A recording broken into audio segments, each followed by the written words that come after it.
Breaking news. పేలుళ్ల కుట్ర కేసులో ఇద్దరు నిందితులను కాసేపట్లో కస్టడీలోకి తీసుకున్నది విచారణ బృందం. విశాఖ సెంట్రల్ జైలు నుంచి ఇద్దరిని కస్టడీలోకి తీసుకోనున్నారు. విచారణ అధికారిగా విజయనగరం డీఎస్పీని నియమించారు. విచారణ బృందంలో విజయనగరం టౌన్ సీఐ, రూరల్ సీఐతో పాటు భోగాపురం సీఐ సభ్యులుగా ఉండనున్నారు.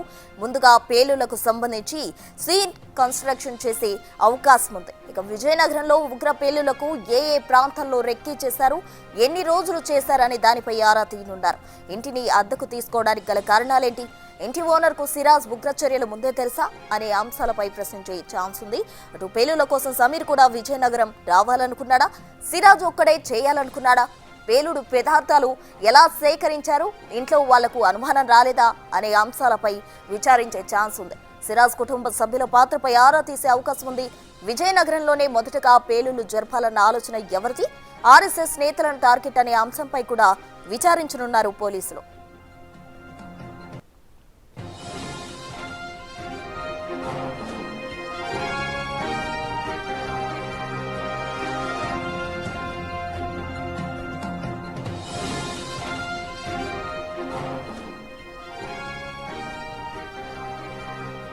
పేలుళ్ల కుట్ర కేసులో నిందితులుగా ఉన్న సిరాజ్, సమీర్లను కాసేపట్లో కస్టడీలోకి తీసుకోబోతున్నారు విచారణ బృందం. దీనికి సంబంధించి పూర్తి డీటెయిల్స్ మా ప్రతినిధి శివశంకర్ విజయనగరం నుండి అందిస్తారు. శివశంకర్.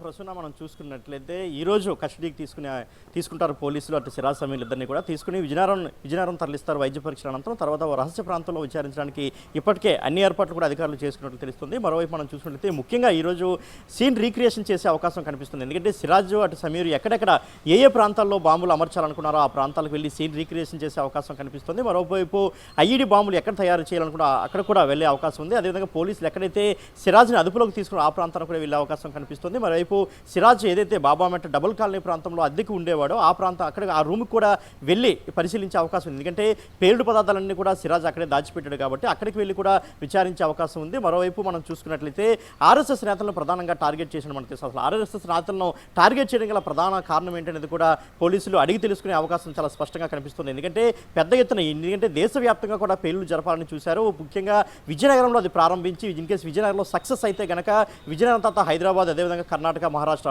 ముఖ్యంగా ఈ 4 రాష్ట్రాల్లో పేలుడు కానీ సక్సెస్ అయితే దేశవ్యాప్తంగా ఇదే మోడల్ అనుసరించాలని కూడా వాళ్ళు పెద్ద ఎత్తున ప్లాన్ చేసినట్లు సమాచారం ఉన్న నేపథ్యంలో ఎన్ఐ అధికారులు చాలా సీరియస్గా ఈ కేసుని ఈ రోజు నుంచి సుమారు వారం రోజుల పాటు కస్టడీలో వాళ్ళని విచారించే అవకాశం ఉంది. మొత్తం ఏ ప్రాంతాల్లో అంటే బాంబులకు సంబంధించి ఎక్కడెక్కడి నుంచి ట్రాన్స్పోర్ట్ ఎక్కడి నుంచి వస్తుంది, కేవలం ఆన్లైన్లోనే పేలుడు పదార్థాలని వీరు సేకరించారా, లేదంటే బయట ఉన్నటువంటి ట్రాన్స్పోర్ట్ ద్వారా ఏమైనా తీసుకొచ్చారా, విజయనగరంలో ఉన్నటువంటి కొంతమంది వ్యాపారుల పాత్ర ఏంటి, వీళ్ళు ఇప్పటికే కొంతమంది వ్యాపారులు ఇల్లీగల్గా పేలుడు పదార్థాలు అమ్ముతున్నటువంటి విషయాన్ని అయితే పోలీసులు కనుగొన్నారు. వాళ్ళని ఇప్పటికే అంటే అదుపులోకి తీసుకుని విచారించిన పరిస్థితి. వారిని కూడా ఎన్ఐ అధికారులు మరోసారి విచారణలోకి తీసుకునే అవకాశం ఉంది. అదేవిధంగా కుటుంబ సభ్యులకి అసలు ఎటువంటి అనుమానం రాలేదా, ఎందుకంటే పేలుడు పదార్థాలు ఆన్లైన్ ద్వారా ఆర్డర్ చేసిన తర్వాత ఇంటికే నేరుగా ఆర్డర్ చేసినటువంటి పరిస్థితి. ఎందుకంటే కన్ఫెషన్ లెటర్లు కూడా అదే విషయాన్ని సిరాజ్ వ్యక్తపరిచాడు. ఎందుకంటే ఇంటి అడ్రస్కే ఆన్లైన్ ద్వారా పేలుడు పదార్థాలను అయితే ఆయన ఆర్డర్ చేసిన పరిస్థితి అయితే ఉంది. అప్పుడు అసలు ఇంట్లో వాళ్ళకి అనుమానం రాలేదు. అనుమానం వచ్చినా కానీ దాన్ని చాలా అంటే వాళ్ళకి ఎంకరేజ్మెంట్ ఏమైనా ఉందా, ఎందుకంటే బ్యాగ్తో తీసుకుని అన్ని పేలుడు పదార్థాలను బ్యాగ్తో తీసుకుని బయటికి వెళ్తున్న సమయంలో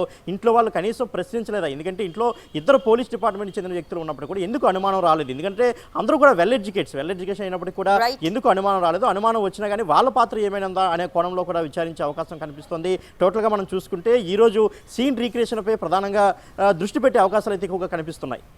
రైట్ శివశంకర్, థ్యాంక్ యూ.